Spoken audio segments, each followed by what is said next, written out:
Hello, my name is Joshua Keith, and this is theburningcoal.com, a website dedicated to God's glory, His grace, and our response to it. Today, we're going to be doing a profiles of faith, and we're going to be looking at Abraham. Now, this is actually going to be one of the last profiles of faith we do for a little while. We're going to be starting some of the projects at the end of the month.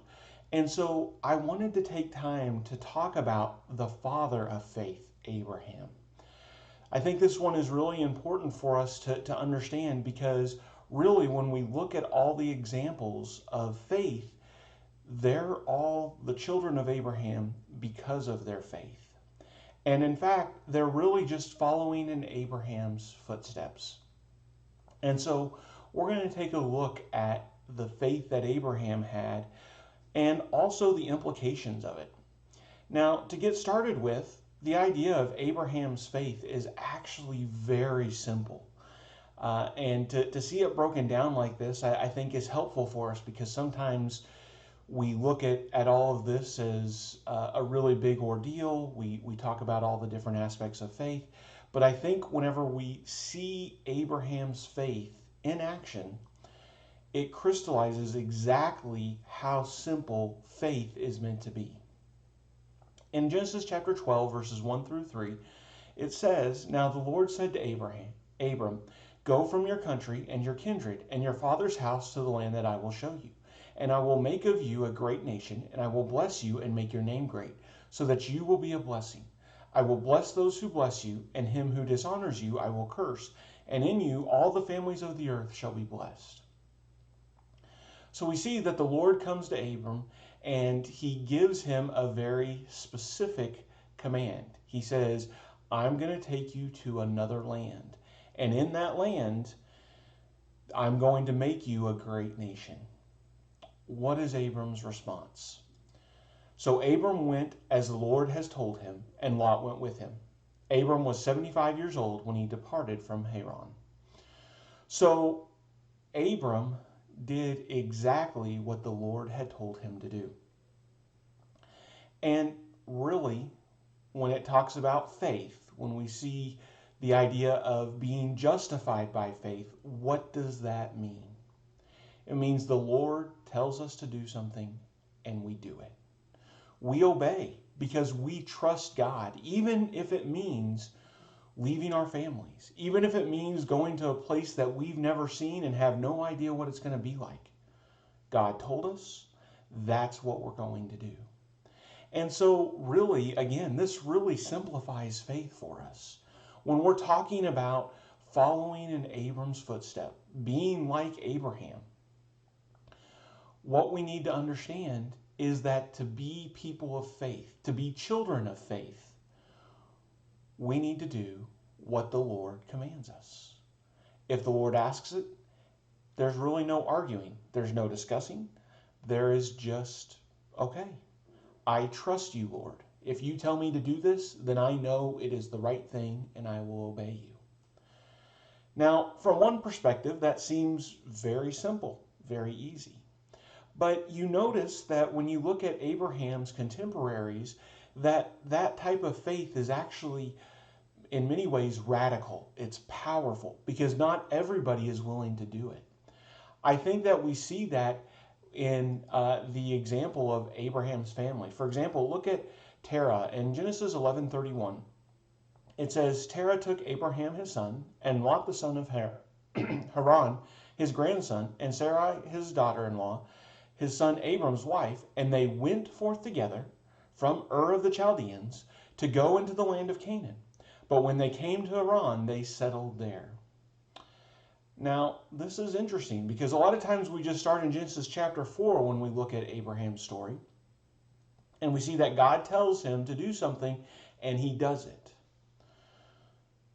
But notice what happened before that in this little prelude to Abraham's story. We see that Abraham's father took Abraham and his nephew Lot to go to the land of Canaan. That was their goal. That was where they were supposed to go. They went together, and the plan was to go into the land of Canaan. But they didn't make it. They get to the land of Haran, and they settle there.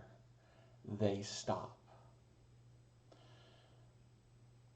Notice what Stephen's take is on this in Acts chapter 7. In verses 2 through 3, he says, "And Stephen said, 'Brothers and fathers, hear me. The God of glory appeared to our father Abraham when he was in Mesopotamia, before he lived in Haran, and said to him, Go out from your land and from your kindred, and go into the land that I will show you.'" Before they left Mesopotamia, or as we saw it in Genesis chapter 11, the land of Ur, of the Chaldeans, God had talked about this land that he would show them. And again, Terah was a part of that. They were going together. But sometimes people settle. They don't continue and obey the commands of God. They don't follow the journey all the way to its destination. They may start it out and they're saying, yes, we're going to the land of Canaan together. We're going to the promised land together. But they get distracted by the things of the world. And they stop, and they settle, and they never finish the journey. And so Abram's faith is showed in direct contrast to Terah's. And this is really important because not only does Abram have to go into this land, not only does he have to go to somewhere he hasn't seen and trust that it's going to be what God had promised it to be, but now God was actually asking him to leave his family. The family started on the journey together. Some of them weren't willing to finish it. And so God says, don't stop. Keep going. You could see Abram trying to make excuses, to wait until maybe his father had passed. You could see him saying, well, we left where we were. Was that good enough? But it wasn't. And Abraham obeyed. He said, oh, you want me to keep going? I will keep going. I trust you. And so when you look at that contrast there, you see that obedience is not always easy. Take a look also at Lot's wife. When they get to the land of Canaan, Lot and his wife, they are in the land of Sodom and Gomorrah. And that those people are so wicked that God is going to be bringing destruction on the land. But Abraham asked for benefit for Lot and his family. And so angels of the Lord come to bring them out of the land before destruction happens. But they give, in Genesis chapter 19, verse 17, a very specific command. And as they brought them out, one said, escape for your life. Do not look back or stop anywhere in the valley. Escape to the hills, lest you be swept away. Very simple commands. And remember this idea of do not look back, do not stop anywhere, because this is something we're going to look at in the idea of Hebrews chapter 11 when we get to the end. And what you see here is God's commands are not always easy. Abram was told to leave his family, to make Canaan his future home, and to not focus on what he was giving up, but instead to focus on what God had promised him. Lot's wife was given that same thing. But we see in verse 26, but Lot's wife behind him looked back, and she became a pillar of salt. And so Lot's wife could not completely rid herself of the desire to look back on what she was going to be missing out. And that shows a lack of faith in what God had commanded. And so we see that not everybody obeyed. Not even Abraham's contemporaries were willing to obey to the degree that he was. And I think it's important again to see Abraham's example, because this is what God asks the Israelites to do as well. When Moses is introduced to God in the burning bush in Exodus chapter 3, we see this is the second real time that he gives the same type of command, but this is what he's talking about. Here's what's about to happen. Go and gather the elders of Israel together and say to them, the Lord, the God of your fathers, the God of Abraham, of Isaac, and of Jacob, has appeared to me. saying, I have observed you and what has been done to you in Egypt, and I promise that I will bring you up out of the affliction of Egypt to the land of Canaanites, the Hittites, the Amorites, the Perizzites, the Hivites, and the Jebusites, a land flowing with milk and honey.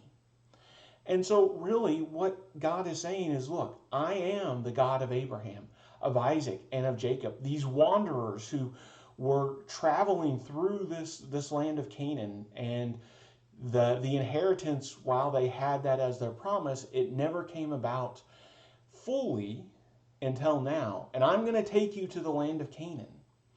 And again, he's asking them to follow him in obedience. Now, what's unfortunate is that we see how hard it is to truly follow in obedience because of how they act throughout their journey. God is trying to take them to the same land of Canaan that Abraham was once in. Abraham just said, okay, I will follow you. And he went. The Israelites have to be drugged, kicking and screaming the whole way. There's constant complaints, a constant lack of faith. And then God says, go into the land, and they refuse. So that generation doesn't even get to make it because they were not willing to follow Abraham's example.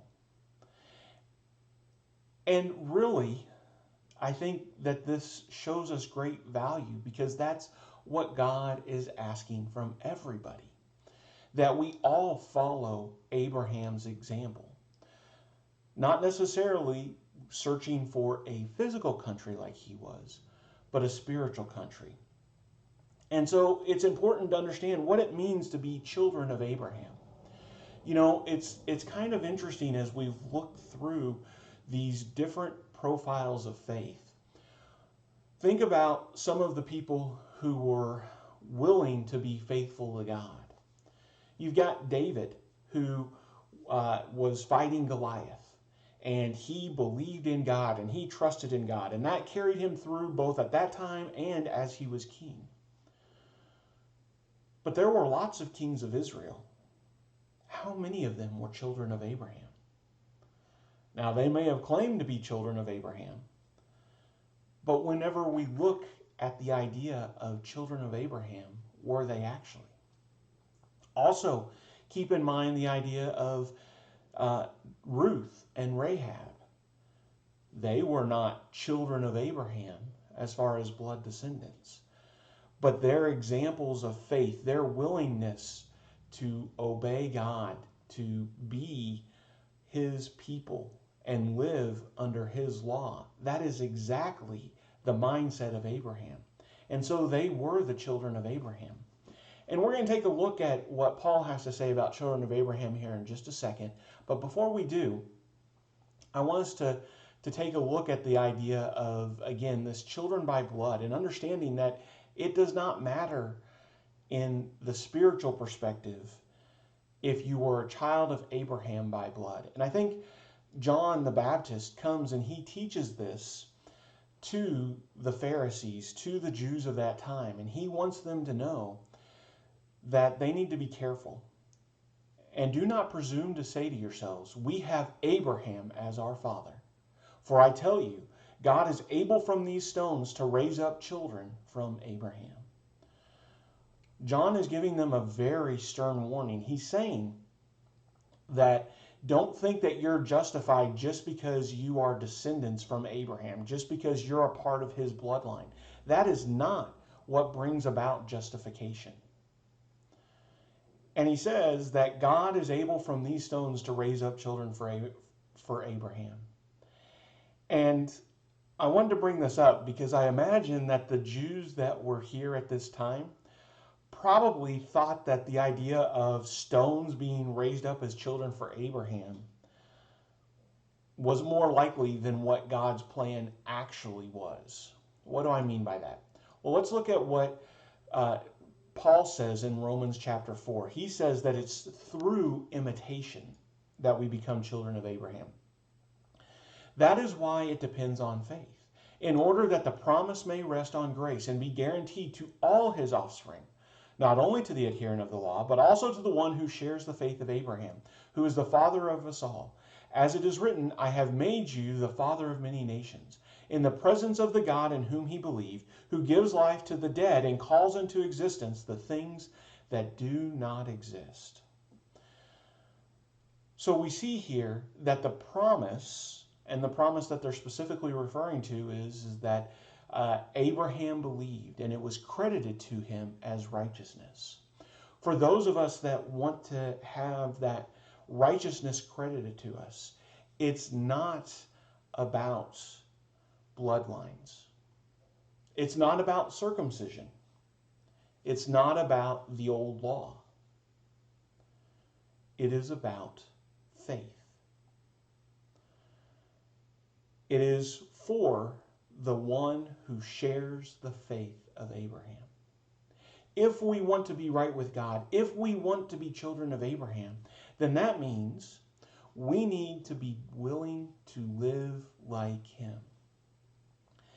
And that's what Paul is saying, who is the father of us all. Jew, Gentile, Greek, it doesn't matter. If you believe in God, you have been made a son of Abraham. If you're willing to trust his commands, to go through his plan of salvation, to live according to his kingdom,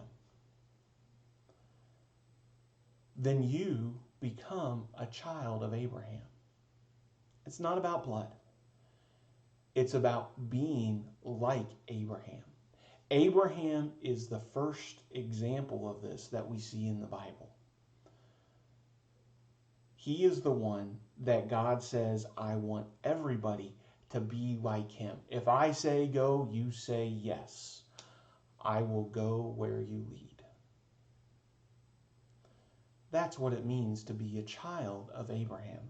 And so our faith is meant to be the same as his. Notice in Hebrews chapter 11, 15 through 16, and it talks about quite a few people preceding this, but I do think that you see Abraham's presence most prevalent in what's being talked about here. If they had been thinking of that land from which they had gone out, they would have had opportunity to return. But as it is, they desire a better country, that is a heavenly one. Therefore, God is not ashamed to be called their God, for he has prepared for them a city. How do we be like Abraham? God has called us to a heavenly country. He has given us citizenship not to one nation, but to his kingdom that is above all nations. And if we're not careful, we can be like those who fell short in Abraham's time.